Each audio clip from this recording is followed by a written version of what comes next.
Terus dia bilang berapa? Dia bilang saya bukan tukang ketik, saya hanya temanmu yang membantu. Gitu.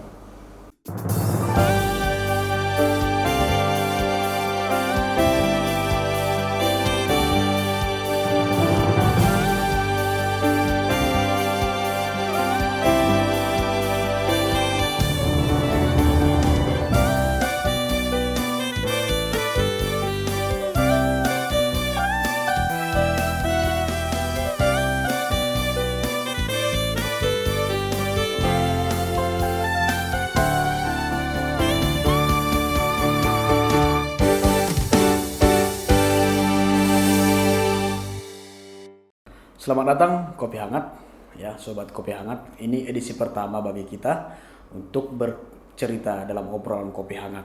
Dalam kesempatan ini kami menghadirkan Pak Altur Manulang yang kita kenal, banyak memberikan masukan, banyak juga berbuat di gereja maupun dalam kehidupan sehari-hari. Pada kesempatan ini kami juga akan bertanya kepada Pak Altur ini terkait pergumulan hidup, juga berbagi kisah tentang perjalanan hingga sampai pada titik ini. Nah, melihat kondisi saat ini yang katakanlah sudah bisa bergerak lebih luas ya.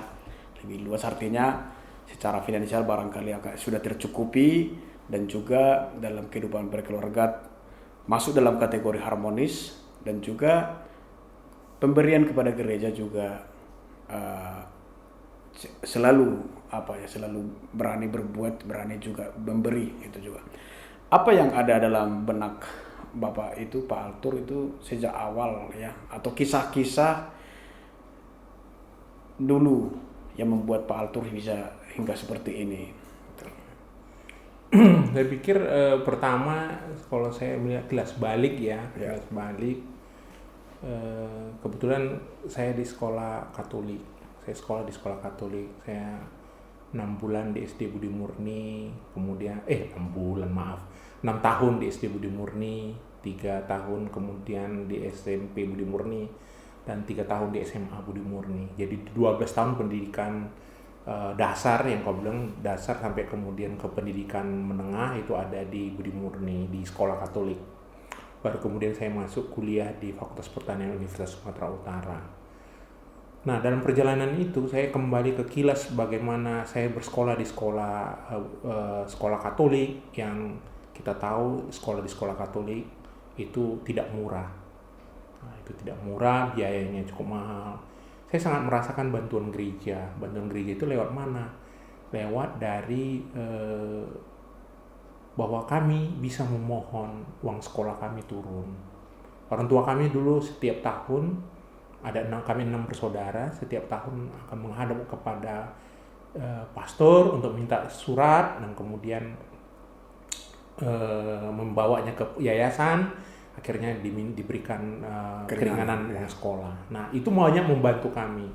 Dan di sisi yang lain lagi adalah orang tua kami punya cita-cita gitu loh, memberikan pendidikan yang terbaik yang ada di daerah ini, di Kota Medan ini, kepada anak-anaknya. Jadi walaupun situasi orang tua tidak ini ya, kalau saya bilang tidak mampu pada dasarnya secara ekonomi, tetapi punya cita-cita besar sehingga supaya anak-anaknya boleh bersekolah di sekolah-sekolah yang baik, dan itu tentunya memakan biaya. Dan kami sangat merasakan bahwa Gereja Katolik memberikan kesempatan itu buat kami. Nah, pada saatnya lah sekarang saya pikir dengan perjalanan ini, dengan apa yang sudah didapat, apa yang sudah diberikan, ya kita kembali lagi lah bagaimana kita memberikan apa yang bisa kita berikan kepada gereja. Itu sih sebenarnya latar belakang dari masa lalu. Ya. Yang terkait ini pastikan juga selain orang tua tadi punya niat tertentu secara khusus memberikan pendidikan terbaik bagi anaknya, tentu ada juga nilai-nilai yang ditanamkan oleh orang tua kepada Bapak sendiri sehingga sampai pada saat ini begitu. Ya, kalau nilai-nilai orang tua yang pasti udah tadi jelas ya, punya cita-cita besar gitu loh. Walaupun kemampuan, tapi tetap berusaha bagaimana cita-cita yang udah ada, cita-cita yang baik yang dipercaya akan memberikan kesempatan itu diperjuangkan. Itu satu hal. Terus hal yang lain lagi untuk mencapai cita-cita itu yang kami diajarkan adalah disiplin. Ya, walaupun kadang terkesan keras gitu loh, akhirnya kemudian terasa seperti keras, tetapi memang pada zaman itu yang harus dilakukan. Semua orang, kami pada waktu itu masih kecil, pulang sekolah, ingat di SD, dari SD Budi Murni, kami sampai di rumah, kami kemudian makan siang, selesai makan siang, kami harus tidur siang, kemudian bangun dan mandi, mempersiapkan semuanya jam 7 malam, kami sudah ada di atas di meja makan semua untuk belajar sesudah kami makan malam. Jadi itu satu ritme, satu disiplin, satu aturan yang terus dilakukan terus menerus, sehingga kemudian ini terasa menjadi sebuah bahwa disiplin itu sangat dibutuhkan begitu. Nah, selain itu selain disiplin yang bisa dikatakan bisa masuk dalam kategori keras ya, artinya punya semangat untuk tetap diajari belajar juga. Terus pada waktu itu pekerjaan orang tua itu seperti apa itu? Ya, kebetulan latar belakang, kalau bapak sih latar belakangnya kebetulan dia punya pendidikan yang lumayan pada waktu itu. Dia menjadi sarjana muda, dia lulus dari sarjana muda dari IKIP ya, waktu itu FKIP Universitas Sumatera Utara. Kemudian sempat menjadi guru di Jakarta, tapi kehidupan guru pada waktu itu kan memang sulit ya, nggak zaman sekarang ini, tidak sesulit zaman dulu lah gitu loh. Nah, karena pendidikan itu karena situasi seperti itu, kemudian orang tua akhirnya memutuskan untuk memilih bekerja, berusaha sendiri. Pendek cerita, akhirnya orang tua kami masuk ke pusat pasar untuk berjualan beras. Nah, perjalanan beras itu demi untuk menyekolahkan anak-anaknya, kemudian ya begitulah perjalanan itu ternyata kemudian berubah karena situasi dan kondisi. Di satu sisi memang kemampuan beradaptasi juga, dan kami juga percaya itu juga jalan dari Tuhan ya. Bahwa kemudian pusat pasar Medan pajak ikan basah waktu itu terbakar, akibatnya kios di mana orang tua, bapak dan mama waktu itu jualan beras itu kemudian dikepung oleh yang jualan ikan, sehingga tempatnya sangat becek, sehingga tidak memungkinkan lagi berjualan beras. Karena tidak mungkin berjualan beras, akhirnya orang tua membanting tulang, kemudian membanting setir untuk kemudian jualan menjualan ikan. Syukur sebenarnya kalau kami lihat balik itu, mungkin itulah jalan Tuhan juga, sehingga kami kemudian bisa bersekolah. 6 orang bersekolah. Kalau dari beras, dibandingkan penghasilan dari beras, tentunya penghasilan dari berjualan ikan lebih banyak ya dibandingkan dari berjualan beras. Sehingga ya seperti itulah, bahwa usaha orang tua bagaimana menyekolahkan anak, bekerja keras dan kemudian memberikan yang terbaik dari diri mereka gitu loh kepada anak-anaknya, itu tentunya sesuatu yang sangat menginspirasi kami gitu loh. Nah, dalam satu penggalan cerita Pak Altur juga kami pernah mendengar bahwa ada sosok yang waktu itu sebagai teman Amang itu ya, pada waktu itu salah satu sekolah atau kuliah, di mana Bapak sebagai apa itu juru ketiknya itu, apa gimana ceritanya itu? Ya itu seperti itu. Itu sebenarnya teman di kuliah. Kebetulan sekali waktu ini kejadian sekali waktu yang ternyata kemudian banyak mempengaruhi atau boleh dibilang kemudian punya cerita lanjutan lah gitu ya, cerita lanjutan. Waktu itu ada teman saya yang kami waktu itu dapat tugas menulis paper. Pada zaman kami dulu kan belum ada komputer, masih pakai mesin tape. Jadi semua paper itu harus ditulis tangan dulu, kemudian diminta ACC kepada dosen. Sesudah di ACC baru boleh diketik gitu loh. Nah, kebetulan teman saya ini sudah di ACC, udah selesai lah, udah ditulisnya di ACC, tapi tidak ada waktunya untuk mengetik. Nah, dia kebingungan. Kebetulan ini teman dari etnis Tionghoa, dia kebetulan waktu itu bekerja, sehingga dia tidak punya waktu untuk mengerjakan itu, untuk mengetik itu gitu loh. Pada zaman dulu kan kita bisa satu malaman mengetik tugas kita. Nah, kemudian saya waktu itu karena dia sibuk, bingung bagaimana, mengatakan ini siapa yang bisa bantu. Saya akhirnya mengajukan diri saya untuk membantu. Sinilah saya bantu gitu loh. Tapi dia punya pikiran yang lain pada waktu itu. Saya membantu sebagai teman, tapi dia membantu. Dia mikir bahwa saya membantu dia sebagai tukang ketik gitu loh. Jadi, cuman ketika itu selesai, saya berikan selesai. Nah ini loh apanya. Terus dia bilang berapa? Dia bilang saya bukan tukang ketik.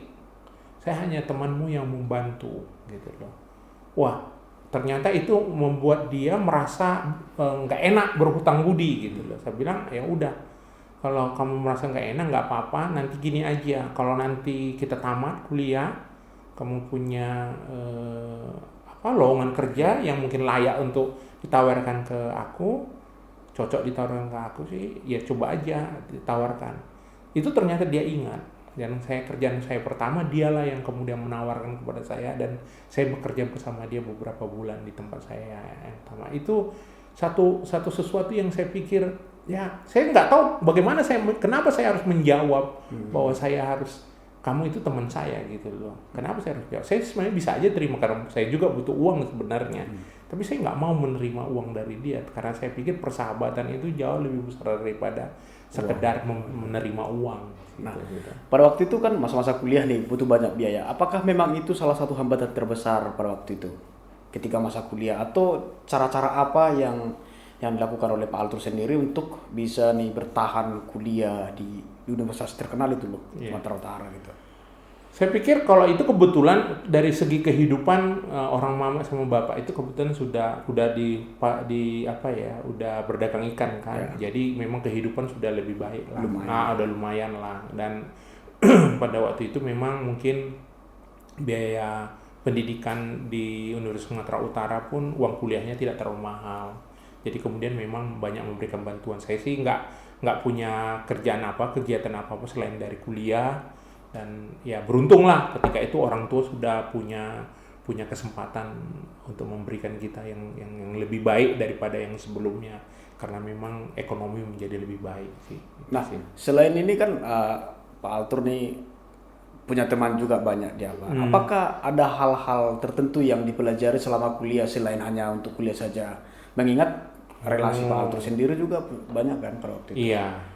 Kebetulan kalau saya ingat bukan hanya pada waktu kuliah ya, sebenarnya dari sejak SD karena masuk di sekolah yang baik gitu loh, ternama, sehingga kita bertemu sama banyak orang yang tentunya ternama lah gitu loh, orang tua, anak-anak dari orang-orang yang memang baik gitu loh. Seperti teman saya sebangku, saya pernah kontak dengan beliau, sekarang itu ada di Sydney sebagai dokter. Gitu. Itu kan sesuatu yang sangat memberikan kesempatan buat kita juga belajar dari orang-orang yang memang punya kemampuan yang lebih dari segi ekonomi itu juga. Dan saya ingat gitu loh, ini sebenarnya sesuatu yang sangat privasi, tapi saya sangat ingat bagaimana sentuhannya dia gitu loh. Ketika saya dulu punya suka kudisan gitu loh, ya luka ya gitu loh. Nah, karena dia anak dokter, dia tahu itu bisa diobati dengan obat apa, atau mungkin dia minta dari orang tuanya. Dia bawa ke sekolah, dia bilang ini oleskanlah ini ke lukamu itu gitu loh, dan dia diberikan itu, dia benar sembuh gitu loh. Saya melihat bagaimana kemampuan anak-anak yang punya ekonomi seperti itu dan baik ya, dengan dia orang yang baik kemudian bisa memperhatikan sejauh itu gitu loh. Saya terus terang saya pikir saya sangat saya merasa itu sangat tersentuh gitu loh. Saya sangat ingat itu bagaimana dia membantu saya dengan cara itu. Saya sendiri sebenarnya tidak memikirkan itu gitu loh, tapi dia kemudian datang, nah ini pakai obat seperti obat ini gitu loh. Saya pikir ini sesuatu yang sangat menyentuh saya dan mempengaruhi saya gitu. Itu satu. Terus hal-hal yang lain lagi ya tentu sudah di SMP pun saya banyak temu orang-orang, teman-teman yang kemudian memang seperti yang tadi lebih luas lagi dan terus kemudian sekarang sampai di kuliah. Bahkan kalau boleh saya bilang, teman saya di kuliah juga Ya kebetulan saya banyaknya berteman sama orang-orang yang bukan ini ya. Saya banyak berteman sama orang-orang yang dari etnis Tionghoa, saudara-saudara dari etnis Tionghoa. Saya kebetulan memang lebih senang bergaul sama mereka karena saya pikir waktu itu begini. Saya kan udah orang Batak. Kalau orang Batak udah biasanya saya temenin gitu loh. Tapi saya bukan berarti nggak berteman sama orang Batak ya. Tetapi saya memberi perhatian lebih kepada mereka-mereka. Karena apa? Karena saya pengen mengenal mereka. Bagaimana sebenarnya mereka bisa maju? Bagaimana mereka sebenarnya punya semangat gitu ya dalam bekerja, semangat dalam belajar. Yang saya pikir jauh lebih bagus dibandingkan kita. Bukan saya menginikan ya, bukan mendewa-dewakan mereka, tetapi saya pikir perlu ada belajar. sesuatu belajar yang di luar dari budaya kami, di luar dari kebiasaan kami, ada sesuatu yang kita perlu belajar dari mereka sehingga kita pun bisa menjadi lebih maju. Pikiran saya hanya satu, untuk lebih maju, seperti itu sih.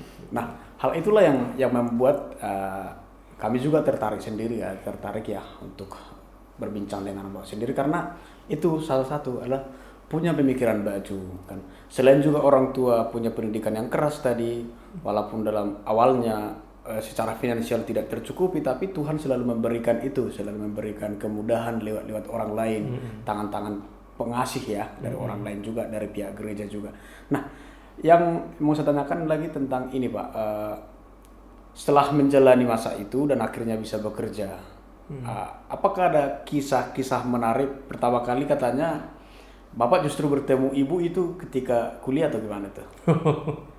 Sebenarnya kalau soal istri, saya malah saya kebetulan teman satu angkatan dengan kakak ipar yang paling besar. Tapi saya belum bertemu dengan istri saya. Waktu itu kemudian kami bertemunya di gereja katedral. Saya ketemu, ya kemudian kami berkenalan, seperti itu.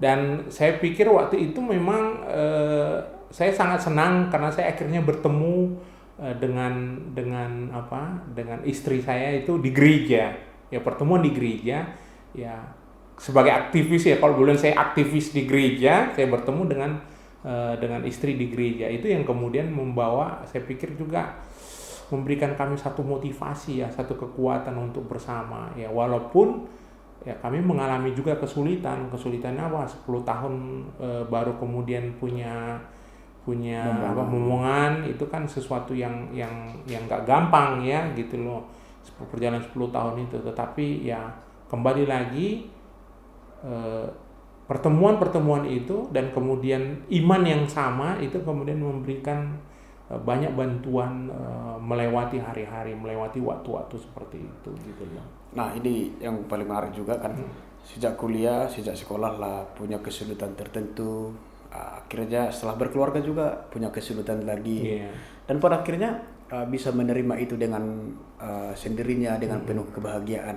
Tapi ada satu ungkapan yang selalu Amang sampaikan kepada banyak orang itu, who knows tomorrow. Apa kira-kira makna ini bagi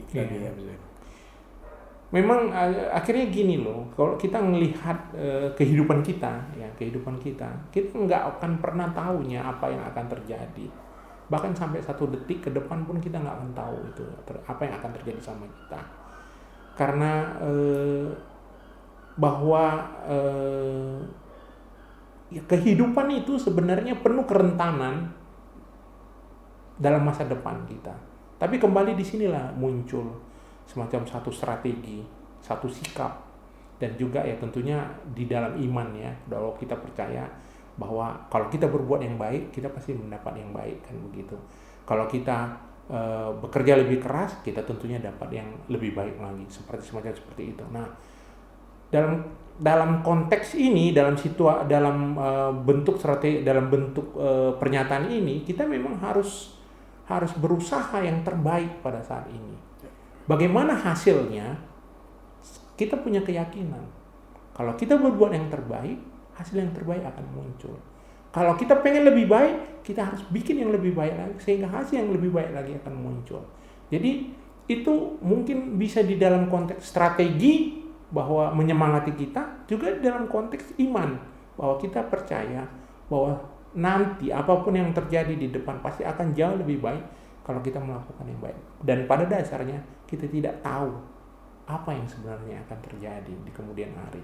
Kita hanya bisa berbuat, berharap, melakukan yang terbaik, sehingga kita pun bisa berharap yang terbaik juga gitu. Nah, ini kan itu sebuah ungkapan yang sangat menarik ya, yang pada akhirnya juga bisa diaplikasikan oleh kaum muda zaman sekarang ini. Bagi Amang sendiri nih, apa pendapat Amang terhadap kaum muda kita, khususnya di gereja kita ya?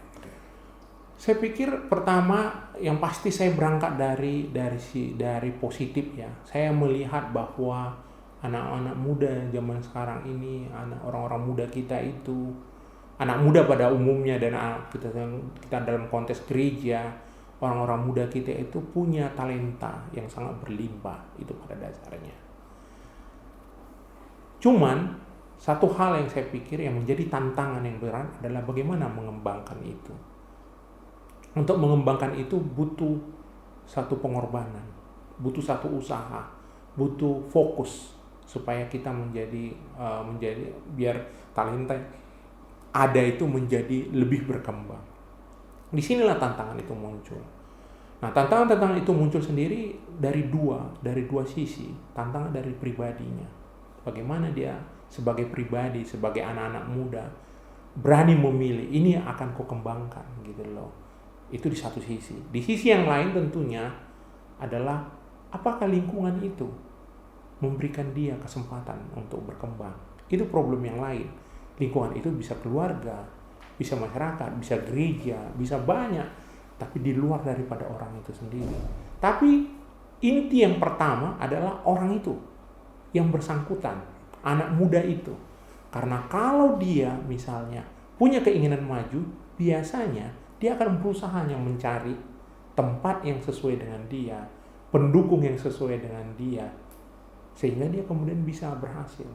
Jadi kalau dibilang apa yang menjadi tantangan, ya tantangan yang pertama itu, kalau tantangan dari luar itu udah pasti. Tantangan yang pertama dan paling besar itulah tantangan dari diri sendiri. Berani nggak gitu loh memilih tantangan itu dan kemudian maju menghadapinya. Karena hanya dengan demikianlah anak-anak muda kita itu akan jadi tahan banting dan punya skill, punya kemampuan, punya kesempatan yang lebih. Hanya seperti itu sih saya pikir. Ini terkait apa ya? Menyeimbangkan ya pekerjaan di kantor pasti banyak, dan juga Amang dari dalam penggalan cerita itu bahwa Amang juga adalah orang yang memberi diri ya, yang berkontribusi, berpartisipasi aktif juga dalam lingkungan gereja ya. Bagaimana kira-kira bisa menyeimbangkan itu dengan itu kesibukan-kesibukan yang tadi?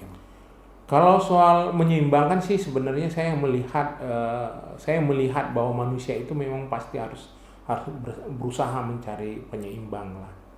Di satu sisi kita kalau dikerjakan itu butuh semacam bukan semacam ya, tapi kewajiban, banyak kewajiban yang mungkin kita sendiri sebenarnya ya belum tentu kita kemudian mengerjakan itu dengan sukacita, atau kadang-kadang ya biasalah kita belum tentu melakukannya itu dengan smooth gitu loh, karena kita merasa kita kurang setuju ini ya, seperti banyak itu.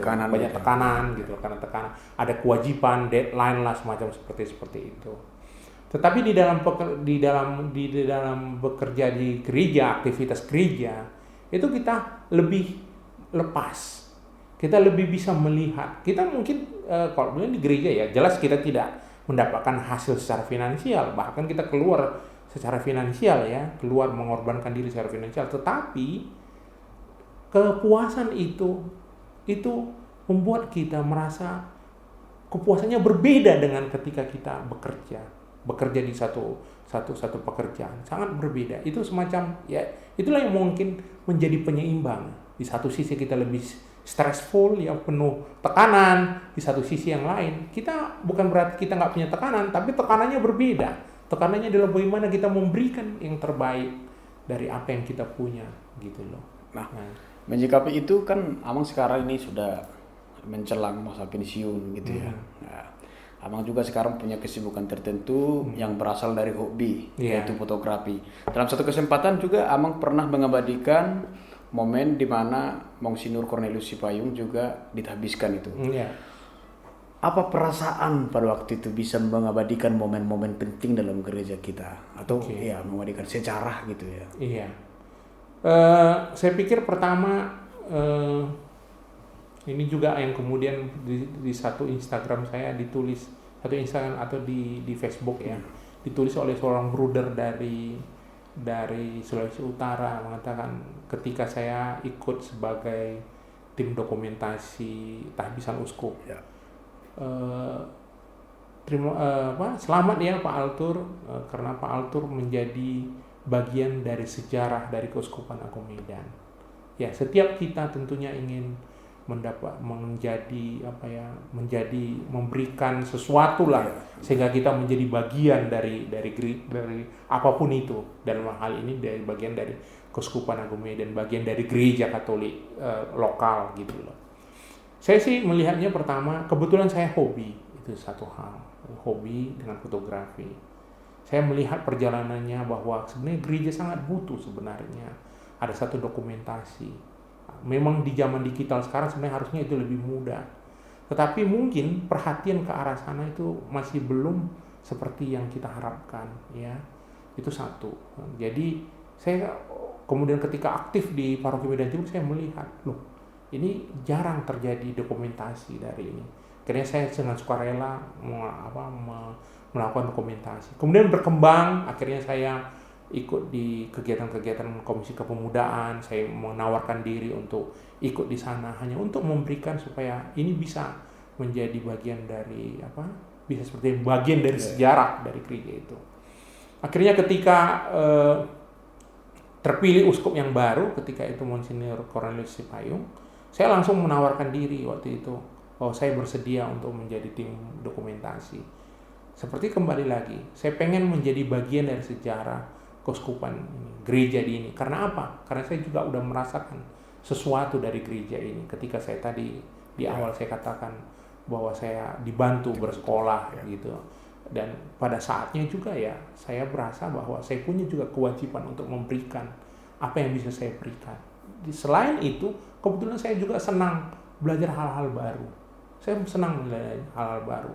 Dimulai dari fotografi, saya belajar tentang saya lihat teman-teman yang memang berbakat di video, saya belajar dari pengalaman nggak berhasil di streaming, saya pelajari streaming. Kemudian ya memang beruntung saya kebetulan bisa menyisihkan sedikit uang, kemudian akhirnya saya mengadakan peralatan-peralatan seperti itu. Ya, itu bagian dari yang kembali lagi saya mencoba memberikan yang terbaik dari apa yang bisa saya berikan kepada siapapun yang memang butuh bantuan. Itu sih saya pikir. Nah, ini pesannya untuk kaum muda sekarang ini di era digital ini apa kira-kira? Karena kita kan sudah hidup di era digital sekarang. Iya. Dan juga keterbukaan kita bagaimana itu? Iya. Saya pikir pertama untuk kaum muda itu ya pasti dia harus yang tadi tantangan pertamanya itu dia harus mampu mengembangkan dirinya sendiri. Itu yang pertama.